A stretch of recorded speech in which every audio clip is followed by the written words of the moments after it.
सुरजेवाला जी, पिछला जो पहला जब सत्र चालू हुआ मानसून का पहला सत्र पूरा एसआईआर और ऑपरेशन सिंदूर के ऊपर ख़त्म हुआ।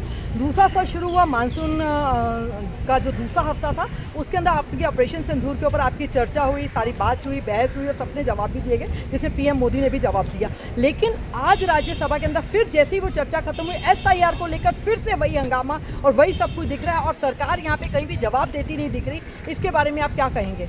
सवाल बड़ा सीधा है। मोदी जी वोटर लिस्ट पर जवाब देने से क्यों डरते हैं?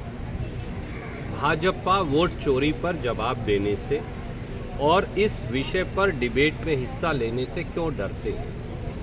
अगर 70-72 लाख लोग महाराष्ट्र में बतौर वोटर काट दिए गए तो प्रजातंत्र का क्या मायना बच जाएगा? अगर बिहार में 65 लाख से 92 लाख वोटर काट दिए गए, लगभग 30 से 45 हज़ार वोटर हर असेंबली कॉन्स्टिट्यूएंसी में, तो फिर चुनाव का क्या मायना बच जाएगा? जब कांग्रेस पार्टी ने आज़ादी से पहले प्रस्ताव पारित किया था तो मैं आपका उसकी तरफ ध्यान आकर्षित करूंगा। तब 1 मैन 1 वोट का प्रिंसिपल नहीं होता था, 1 वुमेन 1 वोट का प्रिंसिपल नहीं होता था।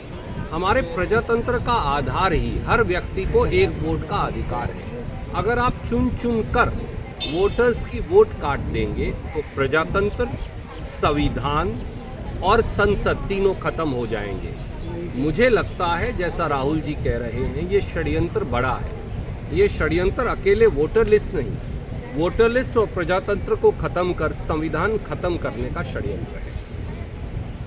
तो ऐसे में अगर मान लीजिए कि एसआईआर पर अगर सरकार चर्चा नहीं करती, जबकि सरकार ये कह चुकी है कि ये इलेक्शन कमीशन का मामला है, हमारा इसमें किसी भी तरह का कोई हस्तक्षेप नहीं है, तो ऐसे में आप लगातार संसद के अंदर जो एसआईआर को लेकर जो आप हंगामा कर रहे हैं और जवाब नहीं मिल पा रहा, तो इस पर फिर आपकी क्या प्रतिक्रिया रहेगी नेक्स्ट सेशन में? इससे बड़ा मजाक और झूठ क्या हो सकता है? आज मैं आपके माध्यम से पूछता हूँ मोदी सरकार से, क्या आपके कानून मंत्रालय ने पूरे वोटर लिस्ट के मामले स्पेशल रिवीजन को लेकर क्या कोई लिखित राय दी थी चुनाव आयोग को? अगर है तो सार्वजनिक कर दीजिए, दूध का दूध पानी का पानी सामने आ जाएगा। आप उसे छुपा क्यों रहे हैं? ये अपने आप में प्रजातंत्र के साथ चोरी है। और दूसरा, सरकार तो अपना स्टैंड स्पष्ट करे कि क्या वो लोगों की वोट काटने की पक्षधर है या उनके अपोज्ड है या उसके विपक्ष में खड़ी है। अगर हम लोगों की वोट काटने के खिलाफ हैं, अगर सरकार का भी यही मत हो तो फिर सबका एक ही मत हो जाएगा। तो फिर चुनाव आयोग कौन है लोगों की वोट काटने का अधिकार रखने वाला? तो पूरी बात अपने आप खत्म हो जाएगी।